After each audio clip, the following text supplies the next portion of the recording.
La enseñanza de esta mañana la he titulado Bendita Comunión.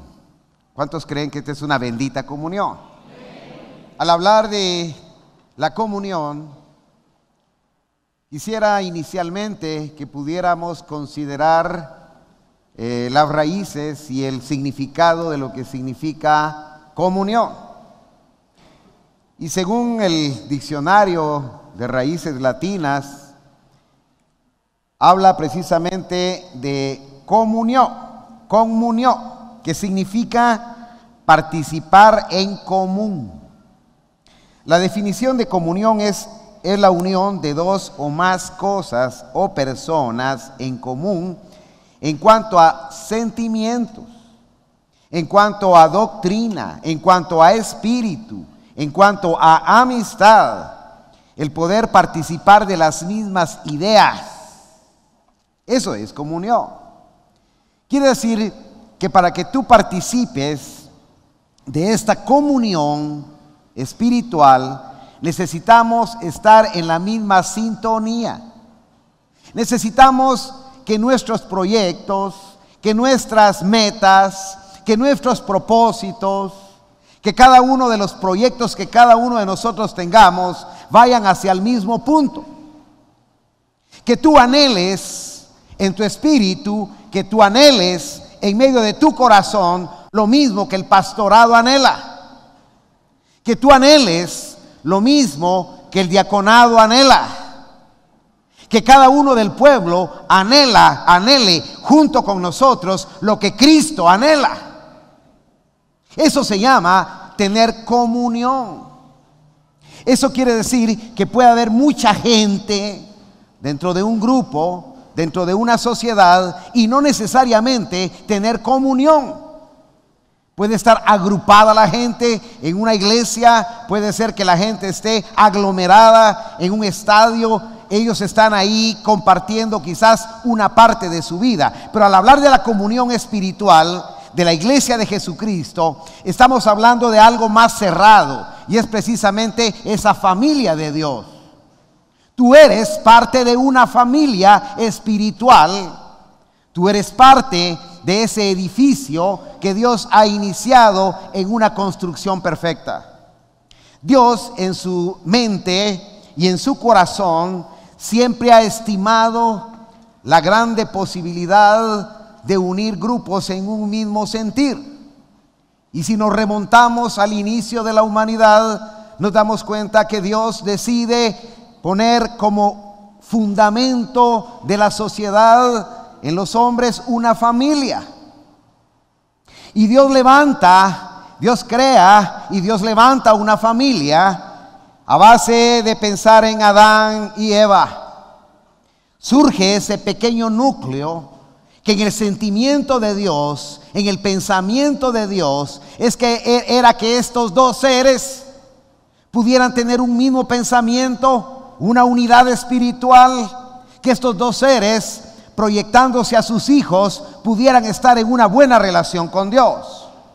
Y es ahí donde se inicia precisamente el primer pacto de Dios con los hombres.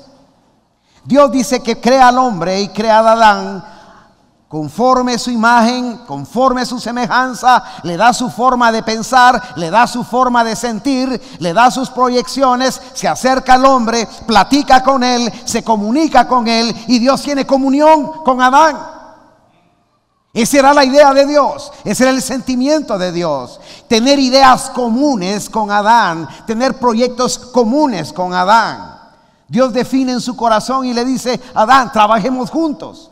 Aquí está la creación, aquí está el paraíso, aquí está, es tuyo, administrémoslo juntos. Vas a hacer esto, vas a hacer lo otro, y eso se llama comunión. Estaban trabajando para un mismo proyecto, estaban en un mismo sentir. Había un pacto entre Adán y Dios. El hombre decide en su corazón romper ese pacto, ese primer pacto que Dios hizo precisamente allá en el huerto del Edén. Decide romper ese pacto y vivir una vida fuera de la comunión con Dios.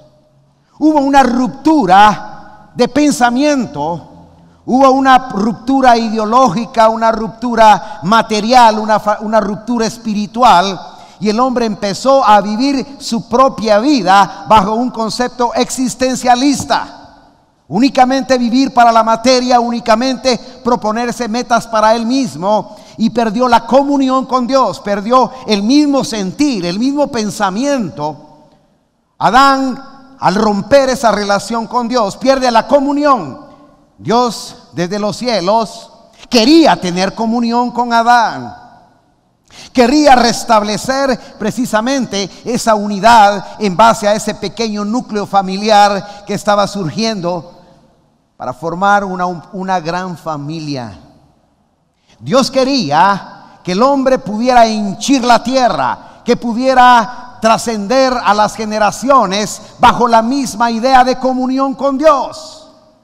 Sin embargo, en la mente del hombre, en el corazón del hombre, surgieron otras ideas a través de la influencia satánica que ustedes bien conocen. A través de esa ruptura, a través de esa forma como Satanás sabe trabajar, y es precisamente metiendo la duda en el corazón. Esa estrategia satánica desde los inicios permanece hasta el día de hoy. Y no faltará alguien que te diga: ¿y qué estás haciendo en esa iglesia? ¿Y qué estás haciendo con esa comunidad? Mira, si esa es una comunidad llena de gente retrógrada, llena de gente anacrónica, llena de gente que no tiene inteligencia, llena de gente que no piensa, de gente condicionada, gente que le han lavado la cabeza. ¿Y qué haces tú ahí? Eso es lo que Satanás le dijo a Adán. ¿Y qué estás haciendo con Dios? Tú eres un ser inteligente, tú eres un superhombre y tú la sabes hacer, y la vas a hacer muy bien fuera de Dios. El hombre toma el curso de su vida sin Dios, sin comunión con Dios, y empieza a vivir una vida, como dije anteriormente, puramente existencialista. Viviendo, comiendo, creciendo, reproduciéndose, y muere. Muere con sus emociones, con sus ilusiones, sin esperanza de algo más en la comunión con Dios. Perdió ese nexo, perdió esa comunicación, perdió la administración espiritual. Luego Dios, hermanos, va al curso de la humanidad, y todos los hombres, en su propia idea, en su propio pensamiento. La humanidad entró precisamente en una contaminación de pecado, la cual llevó a extremos tan grandes, en los cuales a los hombres poco le importaba la comunión con Dios, y cada día el hombre era más aislado. Por eso dice la palabra que en los días de Noé, ¿qué es lo que sucedía? Los hombres se casaban, los hombres vivían una vida de holgazanería, una vida de placer sexual extremo, y vivían en una apatía total a los mandamientos y a los pensamientos de Dios. Cero comunión. A raíz de esa forma de vida que los hombres adoptaron, llegaron a extremos tantos en los cuales la degeneración sexual, el homosexualismo, el lesbianismo y todo ese tipo de prácticas malditas. Viene Dios y decide destruir la tierra, y envía precisamente un diluvio de agua para destruir a toda la humanidad, para poder quizás hacer resurgir una nueva familia, en la cual podría tener, en base a la obediencia a Dios, una nueva comunicación con Dios. Empieza Dios en su idea, empieza a darse un mensaje de comunión con Dios. El mensaje de Noé era precisamente ese: vuelvan a la comunión con Dios, vuelvan al Espíritu, anhelen lo espiritual, adoren a Dios, amen a Dios. Y dice que Noé era pregonero de justicia. Justicia significa volverse al camino de Dios. Justicia significa darle lugar a Dios. Eso significaba justicia. Y dice que Noé era pregonero de justicia.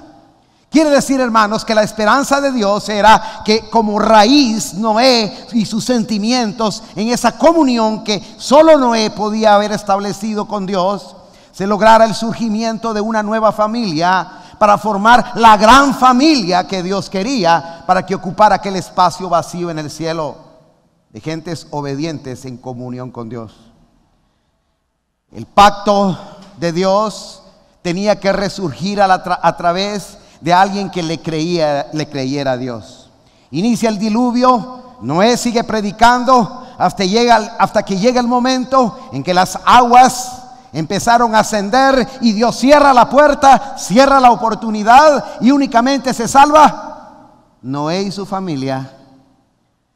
Aquel pregonero de justicia, aquel hombre en el cual tenía una promesa de parte de Dios, empieza en una reacción de fe, una comunicación perfecta con Dios.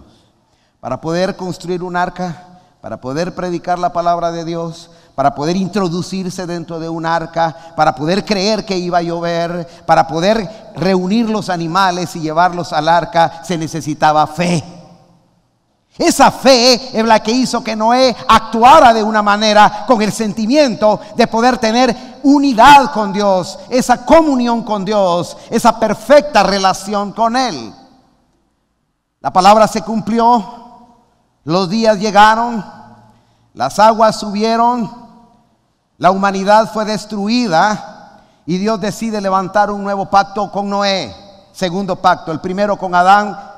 Luego viene este segundo pacto con Noé y a través de este nuevo núcleo familiar se iba a formar en la comunión con Dios una proliferación del verdadero evangelio de Dios, que era esa comunión perfecta con Dios.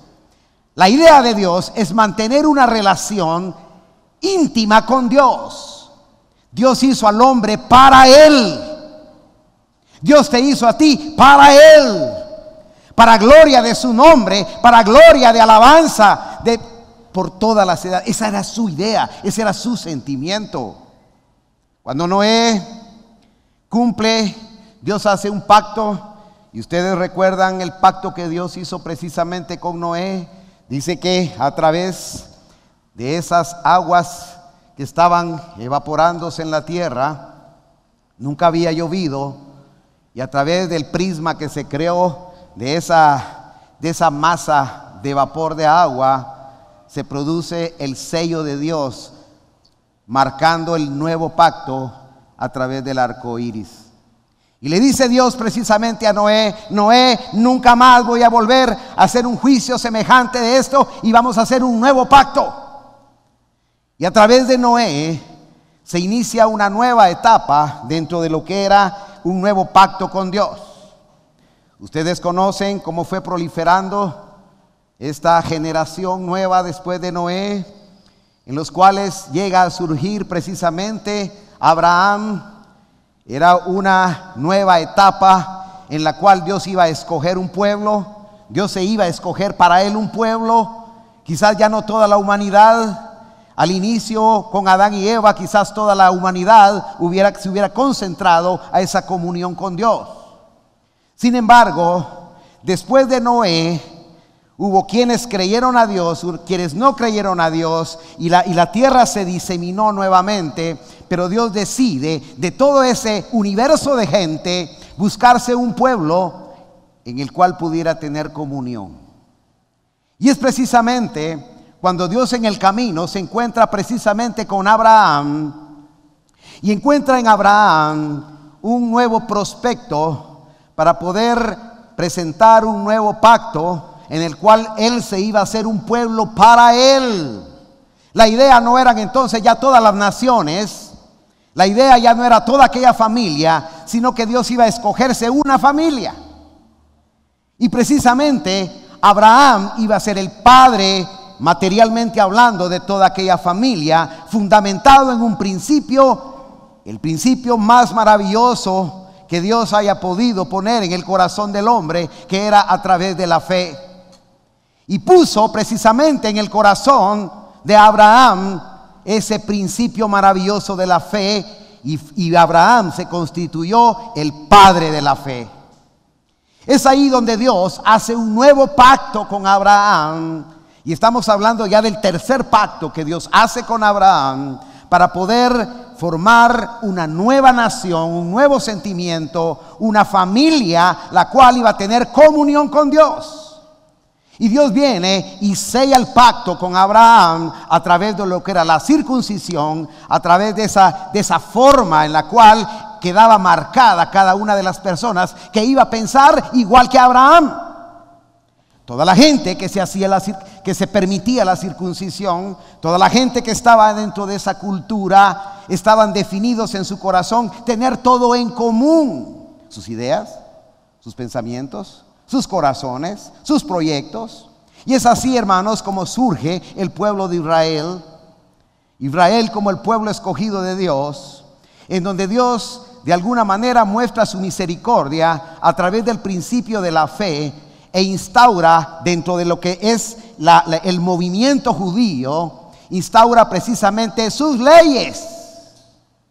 Nunca Dios había sido tan claro con la gente para mostrar sus leyes. Y Dios ya le había prometido precisamente a Noé que ya no iba a hacer un diluvio más.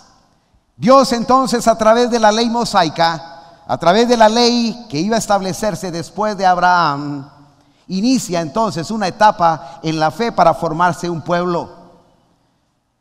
Posteriormente, de Abraham surgen los principios básicos de la fe, pero era necesario modular todo aquel pensamiento de Dios. Quizás la gente no podía entender qué era lo que realmente Dios quería. Y a través de esa rebeldía que mostraba, Dios quería hacer un ordenamiento. Israel cae esclavo precisamente en Egipto y permanece por mucho tiempo bajo ese régimen de esclavitud. Y Dios tenía que establecer entonces cuál era su voluntad para que el hombre pudiera entrar en la voluntad de Dios. Para poder estar en la voluntad de Dios, necesitaba conocer la voluntad de Dios. El hombre necesitaba que le fuera comunicado que Dios quería. El hombre no entendía qué era lo que Dios quería. Dios tuvo que sacar entonces a aquellos hombres, aquel su pueblo escogido, decide sacarlo del mundo, porque la figura de sacar de Egipto precisamente al pueblo de Israel es sacarlo del mundo. Y a través de la historia que ustedes ya conocen, Dios precisamente lleva a su pueblo y le dice inicialmente a través del ministerio de Moisés, Dios empieza a hacer un nuevo pacto con Moisés. Y ustedes recuerdan cómo viene Moisés y le es dada la ley. Pero antes de la ley, habían prácticas que le fueron dadas a Abraham precisamente, pero había que normar todo aquello. Pero la contaminación del mundo, la contaminación que había precisamente en Egipto, figura del mundo, repito, no permitía que la permeabilidad de los pensamientos de Dios se pudiera dar precisamente en el corazón de su pueblo.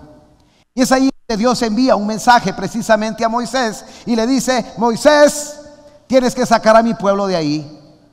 Ahí no puede funcionar. Así que yo te envío a ti. Ustedes recuerdan la historia. Moisés resistió en alguna manera en su corazón ante su incapacidad de ver 2 millones de gente, más de 2 millones de gente que movilizar y sacarlas de aquel lugar. Pero Dios le dice: anda, ve, porque a ti te he llamado y yo pondré palabras en tu boca, en la boca de tu hermano, y aunque tú no puedas hablar, yo te saco.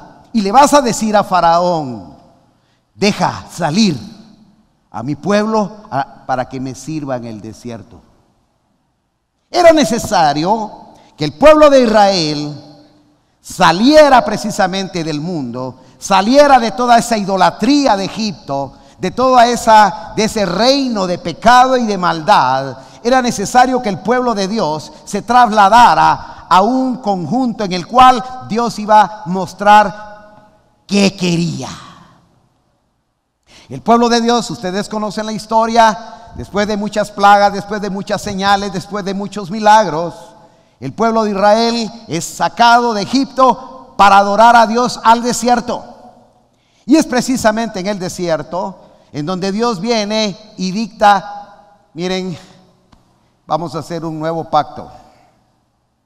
Y este es el pacto de Moisés.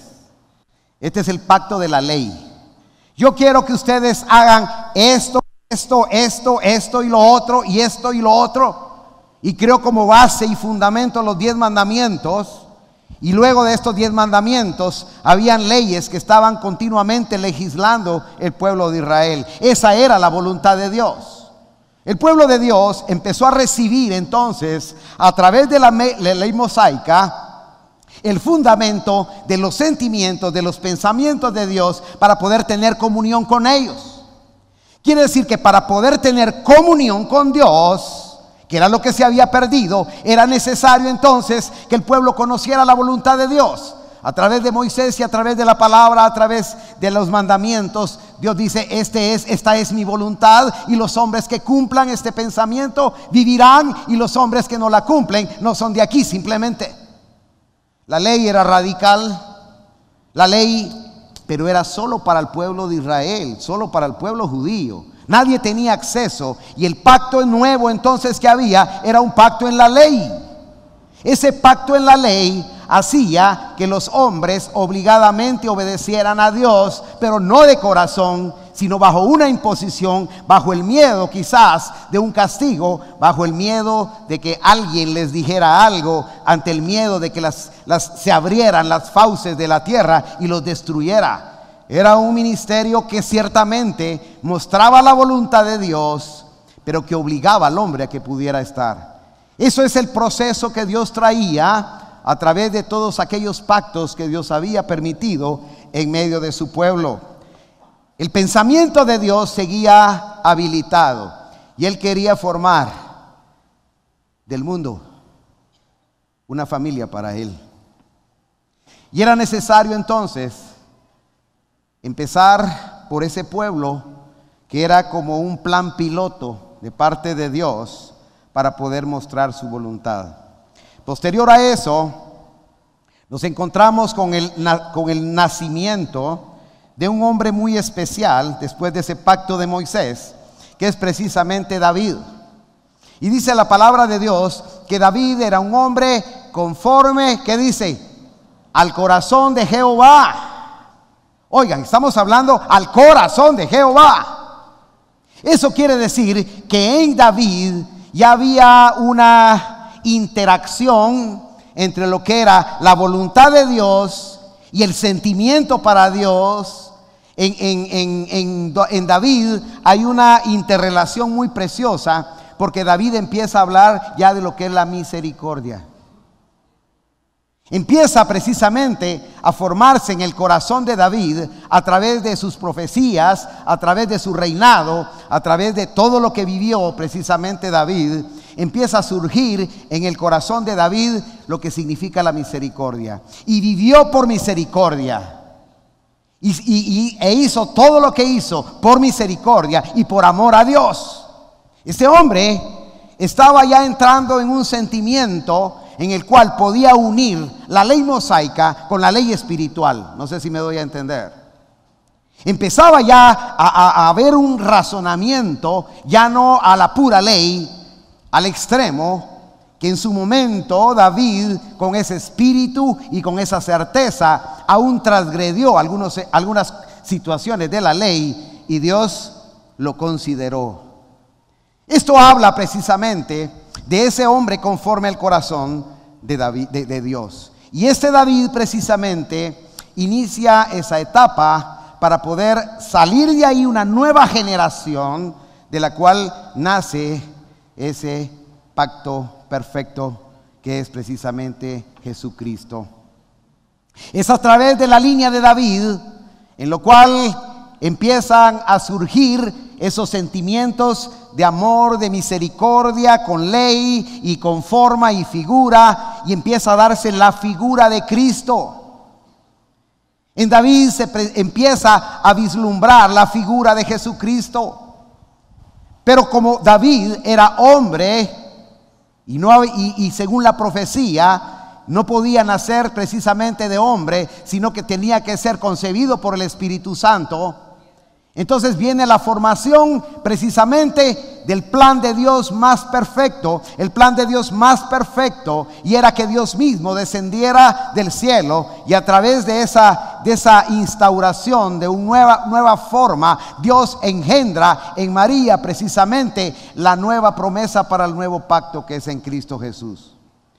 Ese es el pacto perfecto, porque venía dentro de Jesús la promesa de la salvación, porque venía en Jesús implícita la ley misma, porque Él era la ley. pero como hombre venía a cumplir la ley. Yo no he venido a quitar la ley, dijo, sino yo he venido a cumplirla. Y el Espíritu que está en mí es el que va a ministrar esa forma nueva de vida a los hombres, que puedan vivir la ley, no por la fuerza, sino porque está escrita en tu corazón. Este es el nuevo pacto. Este pacto es el último de los pactos que Dios hace con los hombres. Es ese pacto perfecto, ese pacto divino en el cual se juntan, convergen todas las ideas de Dios, se fusionan todos los pensamientos de Dios, y Dios alcanza el paquete total reunido en la fe en Jesucristo, en ese nuevo pacto de salvación, para que reunido todo el pensamiento de Dios, los hombres por la fe puedan alcanzar la salvación en Jesucristo. Esta serie de pactos ha traído precisamente una línea de pensamiento en los hombres y ha confundido al mismo Satanás. Y le ha jugado Dios la vuelta al mismo Satanás. Pero es ahí donde entonces tenemos que entrar a considerar. Y vamos al pasaje que leíamos inicialmente. Estábamos en Efesios capítulo 2, versículo 19. Y estamos hablando precisamente de la comunión que nosotros debemos de tener entre nosotros mismos. Los que estamos aquí hemos sido redimidos por la sangre de Jesucristo. ¿Cuántos lo creen? ¿Cuántos de ustedes han recibido de verdad el perdón de sus pecados? A ver, ¿quiénes han recibido el perdón de sus pecados? Hemos sido redimidos por la sangre de Jesucristo. A través de este nuevo pacto, entonces ya no es solo Israel. Dios jaló de todo el mundo. Dios jaló de todas las razas humanas para hacerse una familia. ¿Y saben cómo se llama esa familia? Díganmelo, ¿cómo se llama? ¿Cómo se llama la nueva familia? Se llama iglesia, hermano. Aquí Dios jaló, aquí en Guatemala Dios jaló de Santa Elena Varillas, jaló de quienes más están aquí esta mañana, de Coatepeque, San Sebastián, San Martín Jilotepeque, pero somos la iglesia del Señor. Y todos fuimos marcados por la sangre de Jesucristo, bajo la promesa de la fe, de que son perdonados nuestros pecados. Ahora queda aprender a vivir la voluntad de Dios. Aprender a vivir, a tener las mismas metas y poder vivir esta bendita comunión como iglesia. Amén, hermano. Ya no es privilegio de judíos. Ya este fue un pacto antiguo, que ya no es un pacto de ley, sino que es un pacto de gracia, es un pacto de misericordia, en el cual Dios está incluyendo todas las naciones, todas las razas, todos los sexos, y dice la palabra que Él no hace acepción de personas. Bendito sea Dios. Que en Él no hay nada, no hay griego, no hay judío, no hay hombre, no hay mujer. Todos somos uno en el Señor. Y ahí estoy yo. Y ahí estás tú. Amén, hermanos. Hay algo en común. ¿Qué quiere decir comunión, hermanos? Vivir algo en común. Vivir todo en común. Hacer todo en común. Y ese común tiene que ser entre tú y tú, entre tú y tú, entre tú y yo, entre yo y tú, entre hermanos y hermanas, entre hermanos de aquí de la capital, entre hermanos de acá. Y si hay hermanos en Estados Unidos, si hay hermanos en Europa, si hay hermanos en China, bendito sea el nombre del Señor, porque su sangre preciosa ha alcanzado al mundo entero y ha destruido la obra de Satanás. Y en la resurrección de Jesucristo está nuestra esperanza. La pregunta es, ¿y cuál es nuestra comunión? Estamos en comunión con Dios. Estamos en comunión entre nosotros mismos. Hemos entendido realmente el Evangelio, porque el Evangelio no es religión. El evangelio no es asistir a la iglesia avivando la fe. Estar en comunión con Dios significa que tú tienes los mismos pensamientos que todos los que estamos aquí. Amén, hermano. Eso es difícil a veces de evaluar, porque hay muchas excepciones dentro de nosotros, y cuando nosotros nos involucramos dentro de la sociedad, pareciera que no estuviéramos viviendo esta comunión. Ahí es donde somos probados muchas veces. A veces entre nosotros mismos, a veces entre esa unidad que deberíamos de tener como hermanos, hay tropiezo, hay problema. Hay problemas entre nosotros, hay malos pensamientos, hay sentimientos encontrados, hay rencores, hay iras, hay maledicencia dentro de nosotros.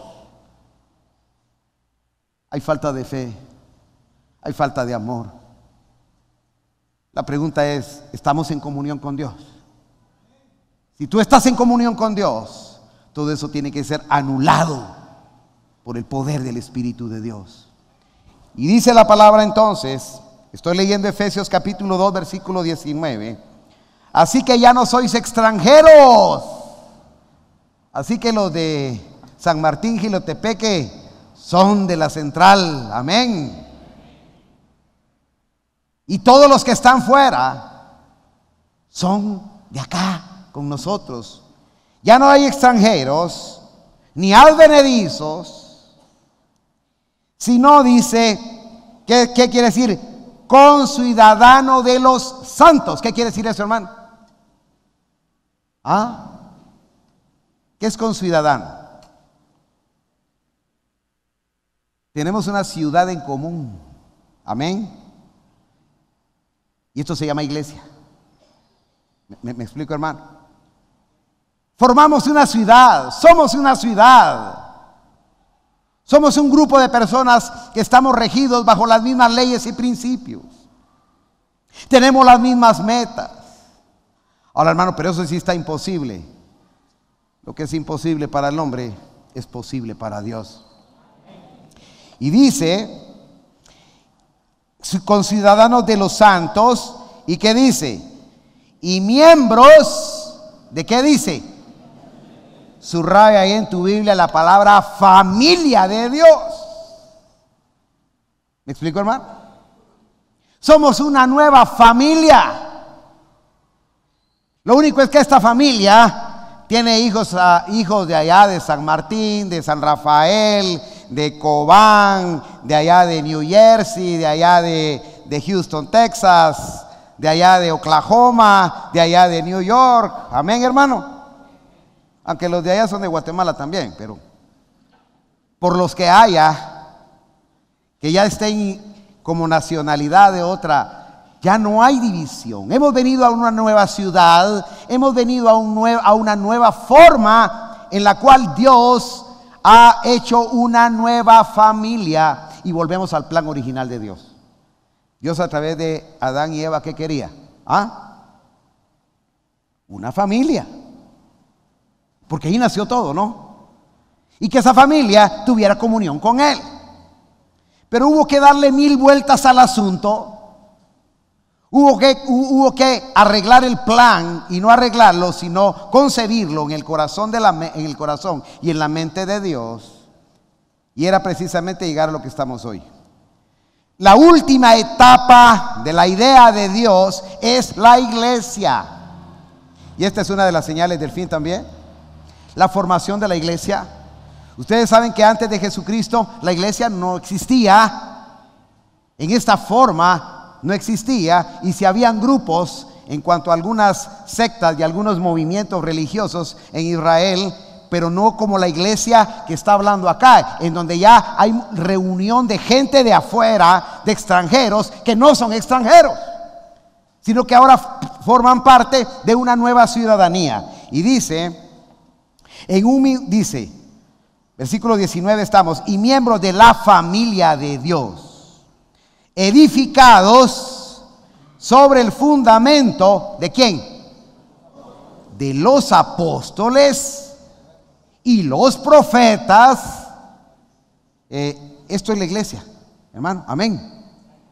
Porque estamos tomando como fundamento las profecías de Isaías, de Jeremías, de Oseas, ¿o no es así, hermano? Ese fundamento ahí está, porque Dios habló a través de los profetas, porque Dios expresó su voluntad a través de los profetas, porque Dios dijo a los hombres lo que Él quería a través de sus profetas. Esa es la base. Entonces, a través de los profetas empieza el fundamento de la iglesia. Hermanos, no somos el fruto de la casualidad. Como iglesia somos el fruto del plan perfecto de Dios.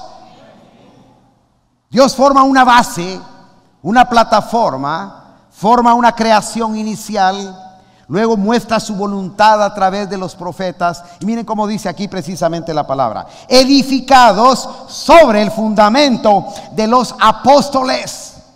Aquellos apóstoles son los que trabajaron inicialmente y fueron formados esos 4 pilares precisamente. Y llama la atención un poquito. La iglesia no empezó con un pastor. La iglesia empezó con 4 pastores. Si no lo sabían, sépanlo ustedes. Eran 4 los pilares de la iglesia. Esos 4 eran los apóstoles del Señor. En esos 4 son los que iniciaron como pastores la iglesia primitiva. Por eso aquí dice la palabra que la iglesia actual fue fundamentada en primer lugar por los apóstoles, pero luego los apóstoles se fundamentaron en todo lo que eran las profecías. Aquellos hombres fueron instruidos en cuanto a la profecía de Dios. Y esos profetas dan la plataforma, pero esa es la base, pero hay algo más grande y más perfecto dentro de todo esto. Y como dice, y profetas siendo, ¿qué dice? La principal piedra del ángulo. ¿Quién? ¿Quién fundó la iglesia entonces, hermano? Jesucristo. Él es el cimiento. La piedra angular es la primera piedra que se pone en un edificio. Y si vamos más históricamente a la piedra angular, era la piedra que se colocaba en una esquina en donde se sacaban los ángulos para la construcción. La piedra angular es la base, es la primera piedra, es el primer bloque que se pone en una construcción. Ahí surgen todas las hiladas, todo el hilo, todas las paralelas para que fuera edificado. O sea, aquí empieza el fundamento. Se llama Jesucristo porque Jesucristo existe por la eternidad. Como dice la palabra, al principio era el Verbo, y el Verbo estaba con Dios, y el Verbo, ¿qué dice? Era Dios. ¿Y quién era el Verbo? Jesucristo. Es la acción, es el que actúa. En Cristo Jesús estamos fundamentados. Entonces la iglesia de Jesucristo, nosotros que somos la iglesia de Jesucristo, no digo la iglesia avivando la fe, nosotros somos parte de la iglesia de Jesucristo. Hay hermanos allá en Asia, hay hermanos judíos que han aceptado a Jesucristo, hay chinos que han aceptado a Jesucristo, hay griegos que han aceptado a Jesucristo. Hay hombres en todo el mundo que han sido levantados con el poder del evangelio de Jesucristo, a quien se les ha anunciado las buenas nuevas de salvación, y han tomado también la piedra angular que es Jesucristo, y han tomado como base los profetas y como columnas los apóstoles del Señor. Y están peleando su fe, están peleando por su fe, están peleando con ánimo y están fundamentados en algo sólido. La piedra angular ahí está, y por eso dice la piedra del ángulo, Jesucristo mismo. ¿Y por qué dice? No dice solo Jesucristo. ¿Por qué dice mismo, hermano?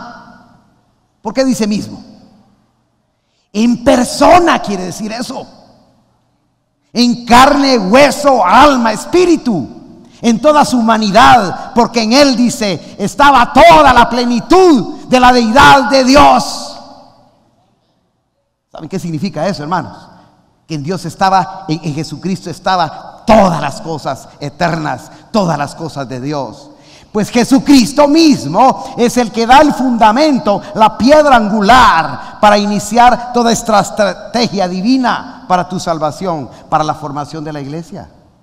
Ahora estaba Jesucristo, ahora estaban los profetas que no estuvieron de balde, sino que forman esa plataforma. Ahora están los apóstoles que forman las columnas principales para la edificación del templo, del cuerpo de Jesucristo. Ahora creo que debemos de estar muy seguros, ¿no? Porque la obra de Dios es perfecta. Y luego sigue diciendo, y Jesucristo mismo, en quien todo el edificio, bien coordinado, va creciendo para ser un templo santo en el Señor. ¿Qué quiere decir eso, hermanos? Todo el edificio, tú eres parte del edificio. Yo soy parte de ese edificio espiritual. Y todos somos parte de ese edificio espiritual, en el cual dice, Cristo está, porque póngale atención mucho a las palabras que dice aquí al inicio del versículo 21. En quien todo el edificio, ¿en quién? ¿En quién? ¿En quién? En Cristo. ¿En quién? En la piedra angular. O sea que en esa base de Jesucristo, dice, en quien todo el edificio, ya toda la iglesia del Señor. Entonces imaginémonos que esta iglesia se está levantando, hermanos. Ahí hay unas columnas allá en Estados Unidos, otras en México, otras en Sudamérica y otras en Asia y otras en Oceanía. Y ahí están las islas, grandes islas y el Polo Norte. Y eso se está levantando la iglesia del Señor. ¿Cuántos dan gloria a Dios? Pero es bajo el fundamento de Él. Y todo el edificio va creciendo. Amén, hermanos. ¿Cuántos se sienten felices de ser parte de ese edificio, hermano? Es que somos parte de ese edificio. Pero ese edificio va creciendo. ¿Y por qué va creciendo? Porque van aumentándose. Las gentes están viniendo. El evangelio se está predicando. Los jóvenes están ya promocionando el evangelio. Y estamos viendo con nuestros propios ojos la gloria de Dios en medio de su casa. Y dice, bien coordinado, va creciendo para ser un templo, ¿qué dice? Santo en el Señor. En quien vosotros también sois juntamente edificados para morada de Dios en el Espíritu. Como quien dice, está hablando de nosotros, está hablando de vosotros, está hablando, ¿qué quiere decir? Todos. Hermanos, todos los que estamos en este paquete tenemos que subir juntos. Y como dice el apóstol Pablo, hasta que todos lleguemos a la estatura, a la plenitud del varón perfecto que es Cristo Jesús. Esa es la meta para poder llegar a tener esa comunión con Dios. El plan de Dios en su comunión perfecta es la iglesia. Es la iglesia precisamente la que va a entender la voluntad de Dios. Es la iglesia del Señor la que va a cumplir la voluntad de Dios. Es la iglesia del Señor la que se va a levantar como esa ciudad santa que se está levantando en medio de una sociedad de perdición. Nosotros somos el edificio que se empieza a ver y dice la palabra, vosotros sois la luz del mundo. Vosotros sois la sal de la tierra. Y dice la palabra que una lámpara no se mete debajo de una mesa y se esconde, sino se pone encima para que alumbre a todos los hombres. Nosotros como iglesia del Señor estamos creciendo en una forma continua. La iglesia del Señor no puede crecer fuera de plomo, hermano. Ahí va así la iglesia caminando y crece más una pierna que otra. ¿No es así, hermano? La iglesia tiene que crecer porque está edificada bajo el mismo fundamento. Jesucristo como base, los apóstoles como columnas y los profetas de Dios como el fundamento de la iglesia del Señor. ¿Cuántos dan gloria a Dios? ¿Estamos en buen camino o no, hermano? ¿Estamos firmes, hermanos? Esa es nuestra fe y esa es nuestra confianza. Y dice, en quien vosotros también sois juntamente edificados para morada del Espíritu Santo. Esa es la obra que Dios quiere completar en la vida de cada uno de nosotros. El nuevo pacto es precisamente ese pacto sempiterno, ese pacto que Dios hace a través de los hombres, a través de todos aquellos pactos de los cuales mencioné desde el inicio. Y estamos en el último pacto. Ya no hay otro pacto. Esas ideas de que el purgatorio, que arreglar el paquete cuando uno ya se murió y que de repente que nosotros podemos hacernos, porque hay ciertas tendencias, ciertos dogmas, ciertas ideas en otras religiones, las cuales hablan de la comunión entre los vivos y los muertos, en la cual ellos tal vez logren alcanzar nuestros pensamientos y que la comunión con los santos le llaman la comunión de los muertos, que los santos muertos, nada que ver, hermano. Está dado que el hombre muera una vez y después el juicio. No hay comunión de muertos. Dice que aquí es la comunión de vivos, hermano. Y vivos por la fe. Amén. Cada quien ha peleado su buena batalla. Cada quien ha guardado su fe. Cada quien mantiene principios de iglesia. Yo no he encontrado nunca ni siquiera algo que se asemeje al purgatorio acá en la palabra de Dios. Así que descartado. Mejor hagámonos a la iglesia. Tengamos comunión dentro de la iglesia. Seamos de un mismo sentir, seamos de un mismo pensar, de un mismo ánimo. Hermano, pero ¿cómo puedo ser yo acá dentro de la casa de Dios si viera que yo soy chaparrito y el otro es bien alto? Si yo, hermano, yo no sé mucho leer y ahí hay uno que es licenciado usted. ¿Y eso qué, hermano? ¿Y eso qué? Por eso ya nadie somos extranjeros, dice. Pero cada quien tenemos nuestra función. Quisiera que buscáramos un pasaje más. Allí en Primera de Corintios, capítulo 12. Primera de Corintios, capítulo 12. Versículo 1. Amén. Hice ese paréntesis quizás de la purgatorio y eso, porque hay quienes le llaman la Santa Comunión. ¿Han oído ustedes de la Santa Comunión? Y esa Santa Comunión amarra a los vivos con los muertos y los muertos con los vivos y interceder aquí y allá, nada que ver. Pero acá dice, habla de la función de la iglesia en una comunión de santos, pero no a ese estilo, sino la comunión que nosotros debemos de tener como apartados de Dios. Amén. Dice el apóstol Pablo acá, libro de los Corintios, leo 1 Corintios capítulo 12. No quiero, hermano, que ignoréis acerca de los dones espirituales. Sabéis que cuando erais gentiles, se os extraviaba, llevándoos como se os lleva a los ídolos mudos. Amén, hermano. Y eso sucedió quizás con muchos evangélicos. ¿Y usted por qué es evangélico? Ah, sí, porque mi abuela era evangélica. ¿Y usted por qué era católico? Ah, yo soy católico, apostólico, romano, porque mi abuelo era católico, mi bisabuelo era católico y mi tatarabuelo era católico. Pero ¿por qué? Ah, porque así es la cosa.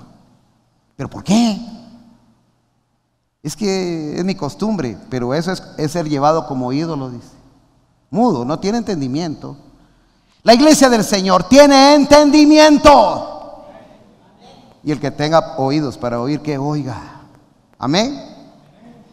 Dice la palabra entonces, dice, por tanto, llevado como ídolos mudos, por tanto os hago saber que nadie que hable por el Espíritu de Dios llama anatema a Jesús, y nadie puede llamar a Jesús Señor sino por el Espíritu Santo. Ahora, pero yo le dije al Señor, Señor, y entonces ya soy salvo. Un momento, Señor, es que llamarle Señor al Señor no quiere decir Señor, no. Señor quiere decir que sea tu Señor. ¿Y sabes qué quiere decir tu Señor? Tu dueño. O sea que el Señor es tu dueño. ¿Cuántos son propiedad de Cristo, hermanos? ¿Cuántos aquí son propiedad de Cristo? ¿Quién es tu dueño?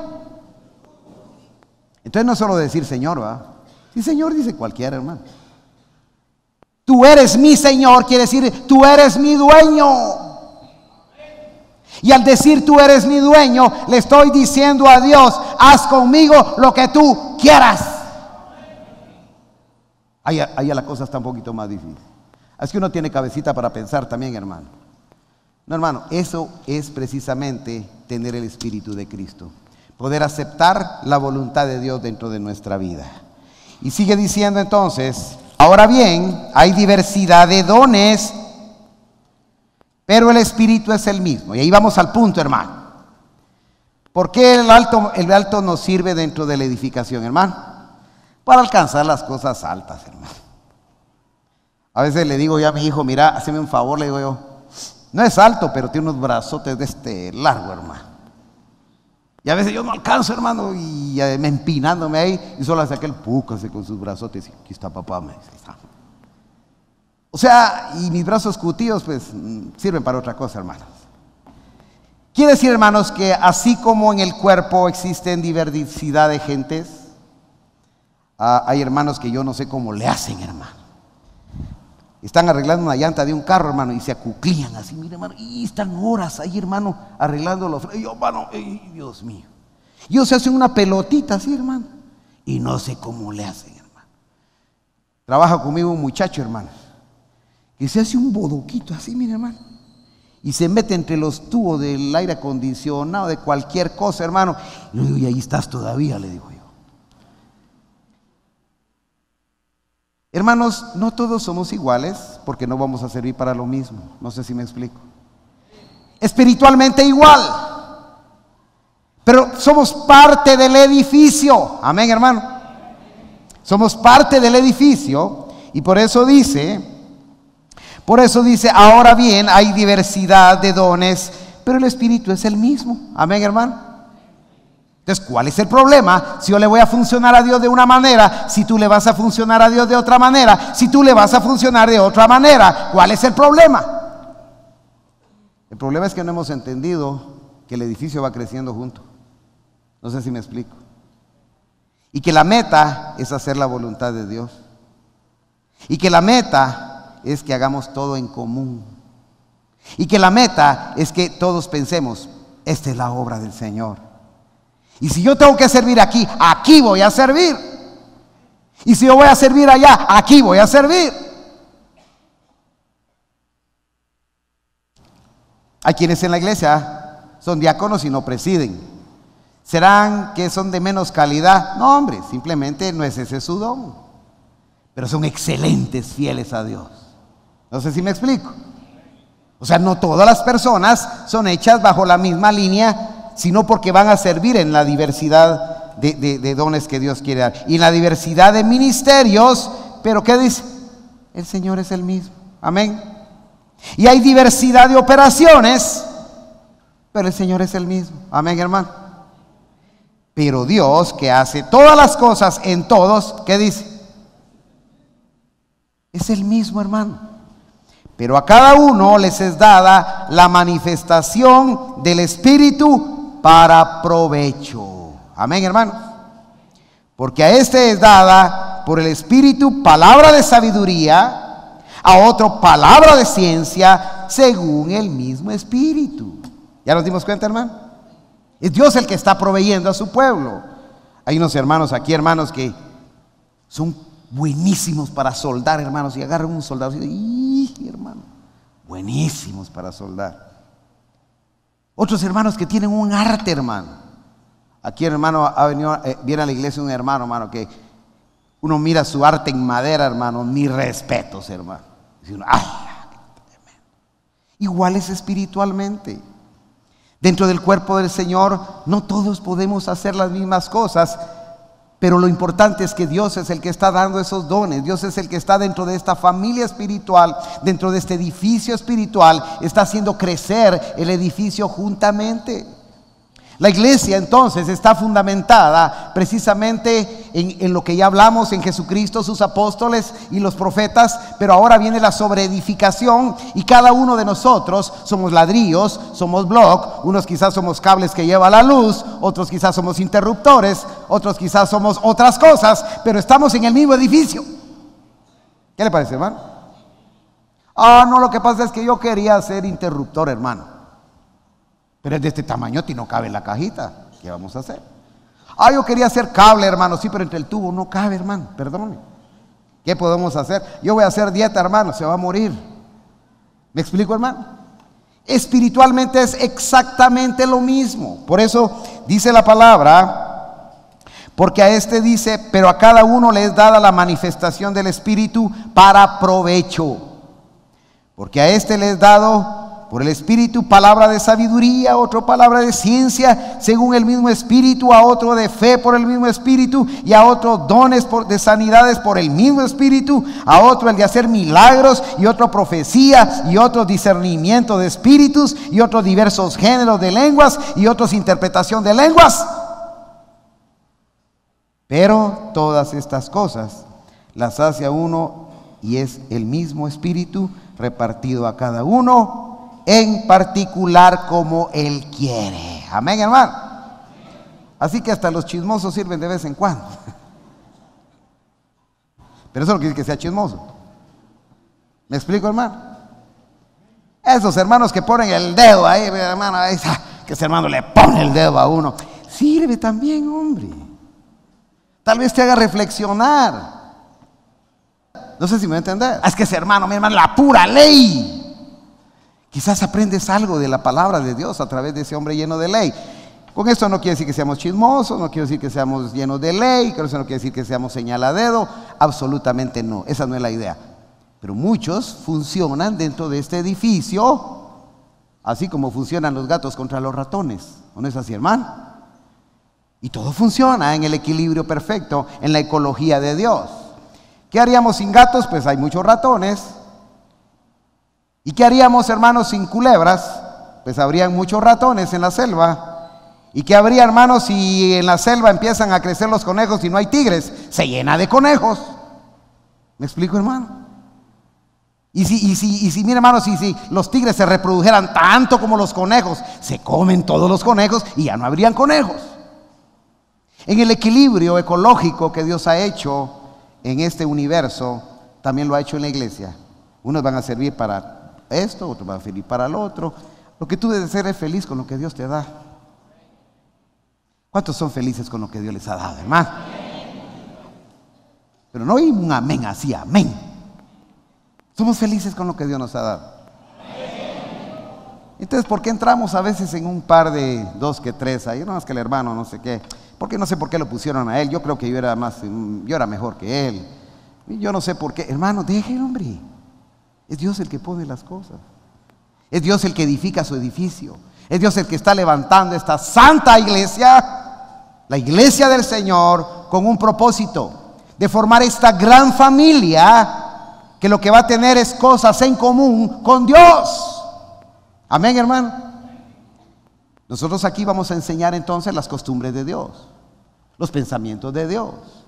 Vamos a ministrar el Espíritu de Dios.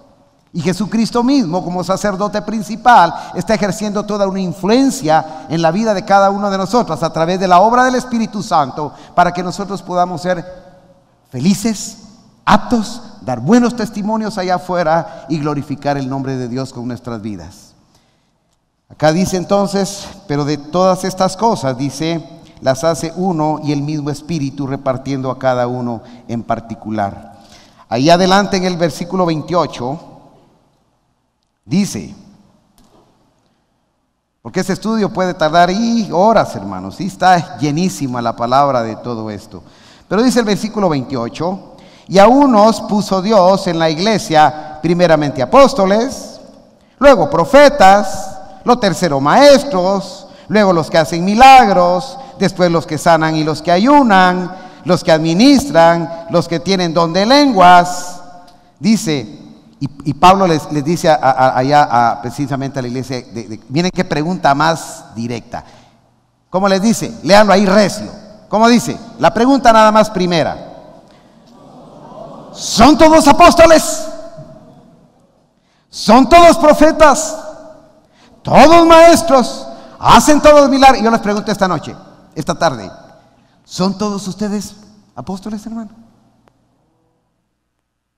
¿Son todos maestros? ¿Todos tienen los dones? No, hermano. Hay uno acá con un don, otro con otro don y otro con otro don. No sé si me voy a entender, hermano. El apóstol Pablo le reprocha a la iglesia. Miren, ¿y ustedes qué? ¿Acaso tienen todos los dones? Es necesario que unos tengan un don. Es necesario que otros tengan otro don. Es necesario que otros tengan otro don. ¿Y yo qué hago? Dice el anciano. Yo ya no puedo salir a evangelizar. Gloria a Dios. Puedes doblar tus rodillas y clamarle a Dios para que los predicadores puedan llevar la palabra de Dios. ¿O no es así, hermano?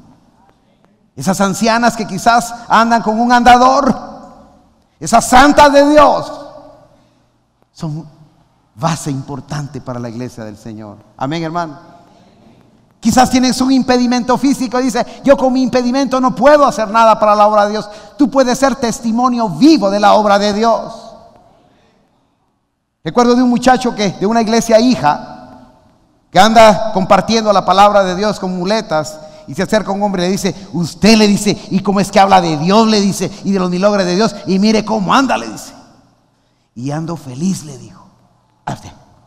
No lo puedo creer, le dice. Yo tengo mis dos piernas y las tengo bien, y soy infeliz, usted, le dice.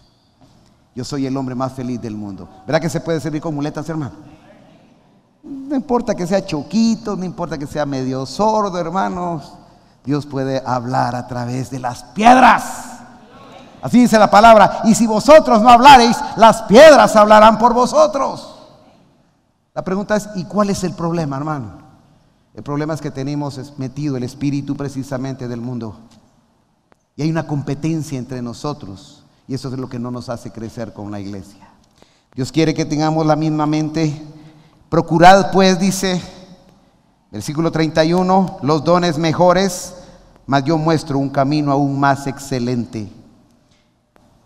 Y Pablo habla precisamente más adelante en este capítulo, ojalá que lo puedan leer. Pidan el don de lenguas, pidan el don de profecía, pidan. Pero hay una cosa les voy a decir, todos esos dones al final se van a terminar. Y solo va a quedar vigente, ya no la fe, aún la fe va a dejar de ser. Va a quedar vigente el amor. El amor es el fundamento de todas las cosas. Y Dios quiere sembrar en medio de nosotros, hermanos, esa comunión perfecta en base del amor. Y el amor tiene que darse entre nosotros en esa comunión. Hoy sí creo que habíamos entendido lo que es comunión. Comunión, hermanos, no es esa comunión de los santos que dicen en otras religiones. Comunión no significa que amalgamemos gente tampoco. Comunión significa que tengamos un mismo pensamiento, un mismo deseo, un mismo corazón, una misma disposición, que juntos edifiquemos el cuerpo de Cristo, que pensemos que Dios es nuestra meta, que trabajemos en esa obra perfecta, pero para eso se necesita un milagro y la obra de Dios en nuestra vida. Dentro de muchos de nosotros, hermanos, hay rencores todavía. Guardamos resentimientos en el corazón, resentimientos del pasado, raíces de amargura. Es que a mí mi papá nunca me quiso, es que mi mamá nunca me quiso, es que a mí me hicieron daño, a mí me acomplejaron. Tranquilo, hombre. Todos hemos sufrido de una u otra manera. No vengamos a rematar con el hermano nuestras cargas. Dejemos todas esas cosas allá afuera. En Cristo Jesús son hechas nuevas cada mañana. Y el que está en Cristo, ¿qué dice? Nueva criatura es. Todas las cosas viejas pasaron y aquí todas son hechas nuevas en Cristo Jesús. El que ha encontrado esta renovación espiritual, esta comunión con Dios, ve la vida diferente. Ya no veas el pasado. El pasado ya pasó. Vive el presente. Sé feliz hoy. El futuro es incierto. Quizás mueras mañana. Quizás mueras hoy. Vive el gozo del Señor hoy. Vive la paz del Señor hoy. Vive el Espíritu del Señor hoy. Vive tu don hoy. Manifiesta tu don hoy. Sirve a Dios hoy. Ama a tu hermano hoy. Visita a los enfermos. Ora por los pastores. Ora por el ministerio. Evangeliza. Mientras haya tiempo y haya oportunidad, seamos acordes con la comunión con Dios. Eso es lo que Dios quiere. Una iglesia de trabajo, una iglesia fortalecida en una unidad perfecta en el cual va creciendo este edificio espiritual. La pregunta es, ¿piensas tú como Dios? Tienes el mismo corazón de David, el hombre conforme al corazón de Jehová. Tus pensamientos están en el mismo sentir con los demás hermanos. O guardas todavía ahí una cosita del pasado. O guardas en tu corazón reseñas de cosas que no tienen ni importancia, pero que lastiman tu mente y tu corazón. Hoy es día de una comunión. Comunión con Dios. Comunión con los que estamos aquí. La comunión de los santos. Esta es la comunión de los santos. Yo le digo, bendita comunión.